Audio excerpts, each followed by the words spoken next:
참 좋으신 우리 주님의 사랑과 평안이 우리 모든 별내 믿음의 가족들 위해 함께 하시기를 간절히 기도드립니다. 4월 금요일 저녁 시간에는 저희가 교과의 내용을 가지고 말씀으로 또 살피고 있습니다. 특별히 오늘 이 시간에는 예수님과 사도들의 성경관에 대하여 함께 살펴보고자 합니다. 오늘 기억절은 우리가 잘 아는 말씀 마태복음 4장 4절에 있는 말씀인데요, 예수께서 대답하여 이르시되 기록되었으되 사람이 떡으로만 살 것이 아니요 하나님의 입으로부터 나오는 모든 말씀으로 살 것이라 하였느니라 하시니. 성경에는 이 초자연적인 요소들이 참 많이 기록되어 있습니다. 한 번은 일본의 기독교인이었던 우찌무라 간조에게 한 청년이 다가와서 따지듯이 질문을 했다고 합니다. 선생님, 성경에는 이 기적과 같은 이 초자연적인 내용들이 많이 기록되어 있는데 그것 말고 우리가 일반적으로 생각할 수 있는, 믿을 수 있는 내용들을 좀 가르쳐 주시면 좋겠습니다 라고 이야기를 했을 때에 우찌무라 간조는 이렇게 이야기를 했다고 합니다. 성경에서 기적을 빼면 두 가지가 남습니다. 성경의 앞표지와 뒷표지입니다. 왜냐하면 성경의 첫 장은 태초에 하나님께서 무에서 유를 창조하셨다는 기적의 선언으로 시작되고, 마지막 장은 예수님이 역사와 시간 속에 다시 오시리라는 약속으로 끝맺기 때문입니다. 그렇습니다. 성경은 이 초자연적인 요소들이 많이 기록되어 있는 것이 사실입니다. 구약 성경은 말할 것도 없고 신약 성경의 시작도 그렇습니다. 예수님의 탄생 이야기, 어느 한 교회에서, 연예인들이 모이는 한 교회에서 성경을 공부하고 있을 때에 코미디언이었고 지금은 작고하신 이 구봉서 선생이 집사로 있는 교회였다고 합니다. 그분이 인도한 한 사람이 예수님께서 처녀인 마리아에게서 성령과 잉태하여 태어났다는 그 이야기를 믿지 못할 때에 구봉서 선생님이 그렇게 이야기했다고 하지요. 아니, 마리아의 남편인 요셉도 믿겠다는데 네가 왜 못 믿고 난리냐? 남편도 믿겠다는데 네가 왜 못 믿고 난리냐? 물론 앞뒤 재지 않고 성경을 믿으라 하면 그것도 말이 안 되겠지만 의심부터 하게 되면 더 믿기 어려운 것도 사실입니다. 여러분에게 질문을 하나 해보고 싶은데요, 여러분은 아는 것과 믿는 것, 그 중에 어느 것이 먼저라고 생각하십니까? 알아서 믿습니까? 아니면 믿어서 알게 됩니까? 은퇴하신 김명호 목사님이라는 분이 한 이야기가 기억이 납니다. 그 목사님께서 한 번은 성경을 가르치고 있는데 그 청년 가운데 한 사람이 하나님의 창조에 대하여, 하나님의 어떤 그 신적인 요소에 대하여 믿지 못할 때에 이렇게 질문을 했다고 합니다. 지구가 하루에 한 바퀴씩 스스로 도는, 자전하는 것 아시지요? 네, 압니다. 그리고 지구가 태양을 1년에 한 바퀴씩 도는 공전도 알지요? 네, 압니다. 그러면 제가 질문을 하고 싶은데, 지구가 자전하고 공전하는 것을 직접 보아서 그렇게 알고 믿습니까? 아니면 선생님이나 교과책에서 가르쳐 주었기 때문에 믿는 것입니까? 여러분 가만히 생각해 보면 우리가 알고 있다라고 하는 것, 그것은 우리가 보아서 그리고 모든 것을 체험해서 안다라고 하기보다는 많은 경우에는 그것을 믿기에, 먼저 믿었기에 안다라고 하는 표현들도 많이 있다는 것입니다. 여러분은 어떻습니까? 우리가 안다고 하는 많은 경우 우리 뇌 속에 들어온 정보를 받아 믿으면서 알게 된 것들이 많은 것을 알게 될 것입니다. 오늘 저는 예수님께서 보신 성경에 대하여 이야기를 할 텐데, 우리가 예수님의 말을 믿을 때에 우리가 또 다른 우리가 알지 못했던 내용들을 알게 되는 믿음의 진보가 있는 그런 시간이 되기를 간절히 바랍니다. 성경의 처음 이야기는 태초에 하나님이 천지를 창조하시니라 라고 하는 이 창세기 1장부터 11장의 이야기는 인간의 창조, 그리고 지구의 창조, 노아의 홍수로 인하여 세상이 멸망을 당하는 이야기들입니다. 어떤 사람들은 이 이야기가 믿을 수 없는 신화와 같은, 설화와 같은 믿을 수 없는 이야기라고 하기도 합니다. 실제 사건이 아니라고 이야기하는 분들이 굉장히 많이 있습니다. 그런데 예수님께서 창조에 대하여 마태복음에 이렇게 말씀하셨어요. 창조에 대한 이야기를 하면서 마태복음 19장 4절에서 5절에 있는 말씀입니다.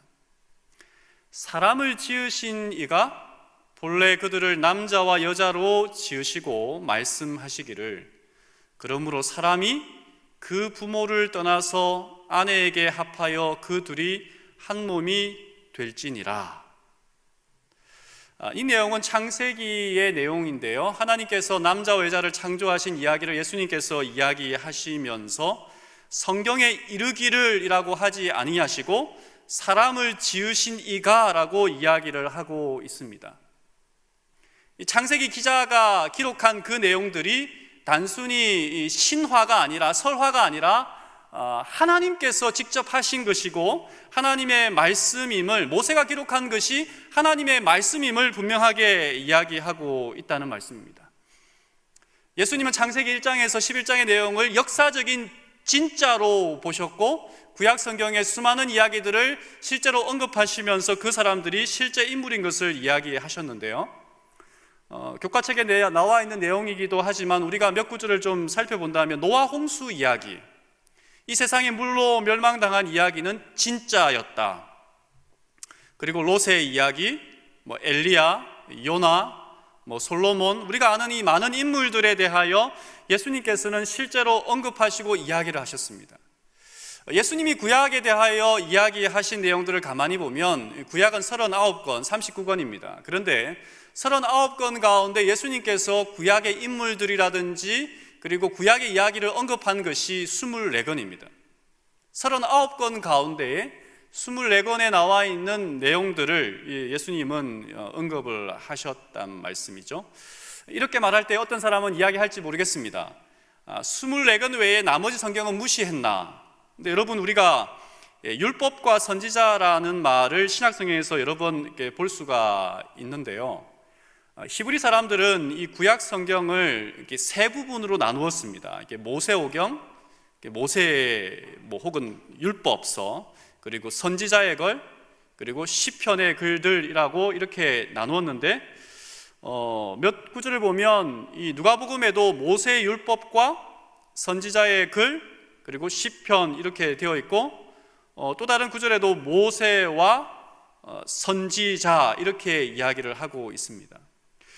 그래서 율법과 선지자 혹은 모세와 선지자라고 하는 이 말들은 무엇을 말하는 것이냐면 구약 성경 전부를 이야기하는 것입니다. 예수님께서 39권 가운데 24권에서 그 어떤 인물이라든지 사건을 인용했을 뿐이지 구약 전체를 하나님의 말씀으로 인정하셨다는 것을 우리가 너무나 잘 알고 있습니다. 이것을, 구약 성경을, 하나님의 말씀을, 살아계신 하나님의 말씀으로 우리가 인정할 때에 우리의 생각과 행동과 모든 부분에 있어서 변화가 일어난다는 사실을 기억하시고, 예수님처럼 하나님의 말씀임을, 모든 성경이 하나님의 말씀임을 다시 한번 확인하고 인정하는 우리 모든 별내 믿음의 식구들이 되었으면 좋겠습니다. 마태복음에 있는 말씀, 우리가 잘 아는 말씀이죠. 내가 율법이나 선지자를 폐하러 온 줄로 생각하지 말라. 폐하러 온 것이 아니요 완전하게 하려 함이라.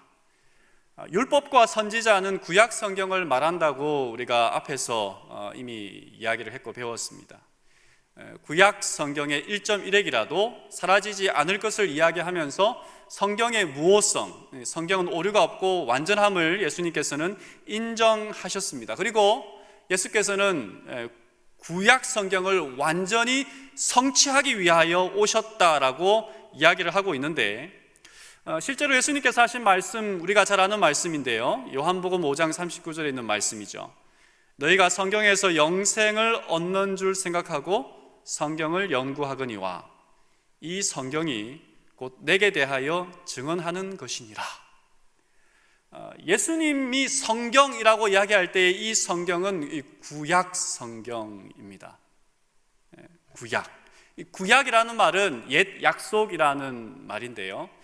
옛 약속이라는 말은 새 약속이 있기 때문에 옛 약속이 된다라고 하는 것을 우리가 알게 될 때에 예수님은 이 구약 성경에 대하여 나에게 이야기하는 것이다 라고 분명하게 언급을 하셨습니다. 어떤 사람들은 이 구약의 율법이 신약의 복음으로 대체되었다라고 이야기하는 사람도 있는 것 같아요. 그러나 예수님께서는 구약을 배제하지 아니하시고, 그리고 새로운 율법을 이야기한 것이 아니라 구약의 율법의 기초가 하나님의 사랑과 그리고 이웃을 향한 사랑이라는 것을 분명하게 이야기하시면서 예수님께서 이야기하신 것입니다. 예수님은 이 구약의 율법을 부정한 것이 아니라 오히려 예수님은 이 구약을 성취하러 오셨다라고 이야기를 하고 있습니다. 율법이 나쁩니까? 아니면 율법주의가 나쁩니까? 우리가 이를 생각할 때 형식과 형식주의에 대하여 한번 생각해 볼 수가 있습니다. 모든 사람들의 일과 모든 사람들의 계획에는 형식이 필요합니다. 그 형식은 내용을 담기 위한 것이죠. 근데 그 내용을 담는 것은 뒤로 하고 형식주의가 되면 그것은 문제가 발생하죠. 율법 자체가 나쁜 것이 아니라 율법주의가 되어서, 그래서 예수님은 온전한 것을 말씀하시고, 예수님께서는 곧 그분이 말씀이라고 하셨는데, 이 성경에 있는 말씀에도, 요한복음에도 예수님 그분 자체가 곧 말씀이라고 이야기를 하셨습니다. 예수님은 율법을 부정한 것이 아니라 율법주의로 하나님의 말씀을 제대로 해석하며 살아가지 못하는 사람들의 그 삶을 불편하게 보셨고, 그러면서 예수님은 그것을 바르게 해석하기 위하여 너희가 그렇게 들었으나, 너희가 모세가 말한 것을, 누가 말한 것을, 율법에 말한 것을 그렇게 들었으나 나는 너희에게 말한다라고 이야기하면서 율법을 바르게 해석해 주셨습니다. 말씀이신 그분이 육체로 오셔서 또한 말씀해 주신 것이죠.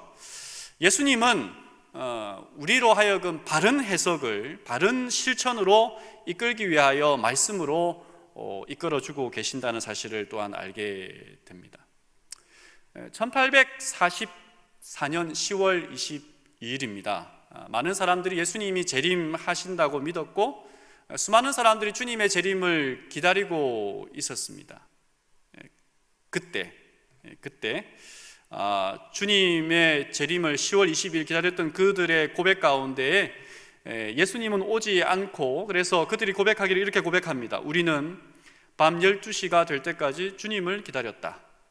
그러나 그날은 그대로 지나갔고, 그리고 우리의 실망만이 확실해졌다. 이전에 한 번도 경험해보지 못했던 서러움이 전신에 몰려왔다. 이 지상의 친구들은 모두 잃는다 해도 이렇게 서러울 수는 없었을 것이다. 우리는 동이 틀 때까지 울고 또 울었다. 재림운동이 1800년대 미국에 크게 있었습니다. 성경 말씀을 연구하면서, 특별히 다니엘서에 나와 있는 말씀을 연구하면서 마지막 예수님의 재림에 대하여 고대하고, 그들이 1844년 10월 22일 날 예수님이 재림할 것을 고대하면서 모든 재산을 다 팔고 재림운동에 쏟았기 때문에, 예수님이 오지 않는, 그리고 10월 23일 아침에 예수님이 오지 않았던 그들은 더 이상 돌아갈 데가 없었어요. 많은 사람들이 실망하고 절망했겠지만, 그러나 그 가운데 많은 사람들이 또다시 하나님의 말씀은 틀림없고 하나님의 말씀은 살아있고 무효하기 때문에 다시 말씀을 연구하기 시작합니다. 그 말씀을 연구함으로 말미암아 그들이 얻은 확신은 예수님의 재림이 아니라 예수님께서 지성소에 들어간 것을 발견하게 되고, 다시 그들이 말씀을 중심으로 살아가게 되는데, 그렇게 말씀을 연구하고 연구함으로 생긴 교회가 제7일 안식일 예수 재림 교회입니다. 말씀 때문에 실망했지만 말씀 때문에 다시 희망을 얻은 사람들이 비단 1844년의 이야기뿐만이 아닙니다. 예수님께서 십자가에 달려 돌아가신 이후에 많은 제자들이 실망을 했습니다. 그들이 실망하고 눈물 지을 때에, 그리고 부활하신 예수님께서 나다라고 이야기하지 않고 엠마오로 가는 두 제자들에게 이렇게 이야기하는 내용이 나와 있죠. 누가복음 24장 27절, 이에 모세와 모든 선지자의 글로 시작하여 모든 성경에 쓴 바 자기에 관한 것을 자세히 설명하시니라. 엠마오로 가던 두 사람이 있었습니다. 예수님을 믿는 제자들이 있었습니다. 그들은 실망했습니다. 왜? 우리가 고대하고 기다렸던 메시아가 오지 않았을까? 아니, 그 메시아가 아니었을까라고 실망하고 있을 때에 예수님은 너희가 잘못 알고 있는 거야 라고 직접 나타나서 이야기하지 아니하시고, 여기 있는 말씀을 보면 모세와 선지자의 글, 구약 성경을 가지고 예수님 자신에 대하여 또다시 설명하고 또다시 말씀을 통하여 확인해 주는 작업을 하게 됩니다. 낙심하고 낙담되어 있던 그들을 예수님은 성경을 통하여 가르치셨습니다. 누가복음 24장 44절에 보면 갈릴리 호숫가에서 물고기를 잡고 있던 제자들, 예수님이 돌아가시고 난 다음에요, 주님이 나타나셔서 그들에게 24장 44절 또 이르시되 내가 너희와 함께 있을 때에 너희에게 말한 바 곧 모세 율법과 선지자의 글과 시편의 나를 가리켜 기록된 모든 것이 이루어져야 하리라 한 말이 이것이라 하시고, 예수님이 나타나셔서 다시 제자들에게 부활하여 나타나셔서 갈릴리 호숫가에서 그들에게 율법과 선지자의 글과 시편, 그러니까 구약 성경 자체를 다시 한번 가르치는 모습을 보게 됩니다. 구약 성경의 말씀, 예수님은 그것으로 자신을 드러내시고 구약 성경 그 말씀으로 제자들에게 다시 한번 사명을 불어넣으신 것을 보게 될 때에 예수님께서 어떻게 구약 성경을 보셨는지는 자명한, 분명한 이야기인 것을 우리가 알 수 있습니다. 예수님이 십자가에 달려 돌아가시기 전에 겟세마네 동산에서 기도하실 그때에 예수님께서 이렇게 말씀하셨어요. 그들을 진리로 거룩하게 하옵소서. 아버지의 말씀은 진리니이다. 아버지의 말씀은 진리니이다. 예수님에게 모든 성경은 그분의 사역의 근본이었고, 그리고 구세주로서의 사명을 감당하게 하는 근원이었고, 그렇기 때문에 늘 예수님은 성경을 높이고 성경 말씀이 참 진리임을 늘 말씀을 하셨던 것을 우리가 알 수가 있습니다. 그러면 예수님께서 하나님의 구약 성경, 하나님의 모든 말씀이 진짜임을 인정했을 때에 제자들, 특별히 사도들의 성경과는 어땠을까? 우리가 오늘 좀 함께 이 시간 살펴보기를 원합니다. 로마서 9장 17절에 있는 말씀인데요, 성경이 바로에게 이르시되 내가 이 일을 위하여 너를 세웠으니 곧 너로 말미암아 내 능력을 보이고 내 이름이 온 땅에 전파되게 하려 함이라 하셨으니, 하나님이 바로에게 이르되 라는 그 말을 하나님 대신 성경이라는 말로 하면서 하나님께서 말씀하신 그것이 곧 그것이 성경이 말한 그것이다라고 인정하고 있는 모습을 보게 됩니다. 그리고 갈라디아서 3장 8절에 있는 말씀을 보면 또 하나님이 이방을 믿음으로 말미암아 의로 정하실 것을 성경이 미리 알고 먼저 아브라함에게 복음을 전하되 모든 이방인이 너로 말미암아 복을 받으리라 하였느니라. 이 갈라디아서 3장 8절에도 하나님이 있어야 하는 그 주어 자리에 하나님이 하지 않고 성경이라고 이야기하시면서 하나님의 말씀, 구약 성경 그 자체가 곧 하나님의 말씀임을 분명히 인정하였습니다. 예수님의 사도들, 모든 신약 성경의 기자들도 한결같이 구약 성경을 하나님의 말씀으로 인정하고 신뢰하고 있습니다. 그래서 오늘 교과책에 있는 내용처럼 어떤 학자들은 이 구약 성경의 2688회를 신약 성경에서 인용했다라고 이야기를 하고 있는 것이죠. 사도들이 보는 성경관, 예수님이 보는 성경관 동일하게 모든 말씀은 하나님의 말씀이다라고 이야기를 하고 있다는 것입니다. 사람들은 어려움을 당할 때에 그 사람의 진면목을 알 수가 있습니다. 예수님께서 침례 요한에게 침례를 받으신 후에 하나님의 아들로서 공적 생애를 시작할 그때에 40일간 금식 기도한 그때에 사단이 나타나서 예수님을 시험합니다. 그때의 내용이 교과책에 기록되어 있는데요, 마태복음 4장 4절에 있는 말씀, 오늘 기억절 말씀이기도 합니다. 예수님께서 대답하여 이르시되 기록되었으되 사람이 떡으로만 살 것이 아니요 하나님의 입으로부터 나오는 모든 말씀으로 살 것이라 하였느니라 하시니 라고 이야기하고 있습니다. 40일간 금식하고 40일간 굶은 사람에게 가장 시급한 것은 먹는 것이지요. 그래서 예수님께서 네가 하나님의 아들이라면 이 돌을 떡으로 만들어라고 했을 때에 예수님께서는 뭐라고 이야기했냐면 가장 시급하고 가장 정말 절망적일 그때에 예수님께서는 이렇게 말을 합니다. 기록되었으되. 세 가지 시험을 우리가 하는 것을 보게 되는데, 첫 번째는 돌을 떡으로 만들어라라고 하는 시험입니다. 하나님의 아들이라면 돌을 떡으로 만들어라. 그리고 두 번째는 성전에서 뛰어내리라. 세 번째는 나에게 경배하라라고 하는 이 세 가지 시험을 예수님은 당하게 됩니다. 먹고 사는 문제, 그리고 인기와 명예, 그 부분에 대하여 예수님은 유혹할 때에 예수님께서 어떻게 그 시험을 이기셨냐면 기록되었으되 하나님의 말씀으로 모든 시험을 이겼습니다. 시편 119편 9절에 있는 말씀, 우리가 잘 아는 말씀이죠. 청년이 무엇으로 그 행실을 깨끗게 하리이까? 주의 말씀을 따라 삼갈 것이니이다 라고 이야기하고 있습니다. 청년이 무엇으로 그 행실을 깨끗게 하리이까? 주의 말씀을 따라 삼갈 것이니이다. 오늘 말씀의 마지막인데요, 시대의 소망 120쪽에 있는 말씀입니다. 예수께서는 성경 말씀으로 사단을 대항하셨다. 그는 기록되었으되라고 말씀하셨다. 시험 당할 때마다 그의 싸움의 무기는 하나님의 말씀이었다. 사단은 그리스도에게서 그의 신성의 표적으로 이적을 요구하셨다.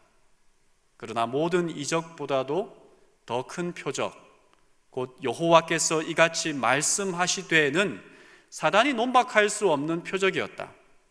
그리스도께서 이런 태도를 견지하시는 한 유혹자는 결코 이길 수 없었다. 예수께서 시험을 이기는 유일한 무기는 기록되었으되라고 하는 하나님의 말씀이었습니다. 사탄과 싸우면서 기록되었으되라고 하는 이 결정타를, 사단과의 싸움에서 결정타를 성경으로 예수님은 사용하셨어요. 왜 그리 하셨을까요? 성경이 하나님의 말씀이기 때문에 그렇습니다. 성경이 살아있고 운동력이 있는 우리 하늘 아버지의 창조주의 거룩한 말씀이기 때문에 예수님께서는 다른 것으로 사탄과의 싸움에서 무기로 사용하지 아니하시고 기록되었으되라고 하는 그 말씀으로 승리하셨습니다. 모든 별내 믿음의 식구 여러분, 예수님께서 성경을 어떻게 보셨는지, 사도들이 어떻게 성경을 보셨는지 우리는 배웠습니다. 신구약 성경은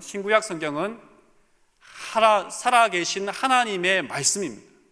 모든 말씀은 하나님의 말씀일 뿐 아니라 모든 말씀은 우리로 하여금 이 세상의 어떠한 유혹에도 우리를 지켜줄 수 있고 인도할 수 있는 유일한 방패막이라는 사실을 늘 기억하시고, 우리가 늘 하나님의 말씀을 가까이 함으로 우리의 삶이 변화되고 우리에게 영적인 부흥이 일어나는 모든 별내 믿음의 식구들이 되기를 간절히 바라면서 말씀을 줄이겠습니다.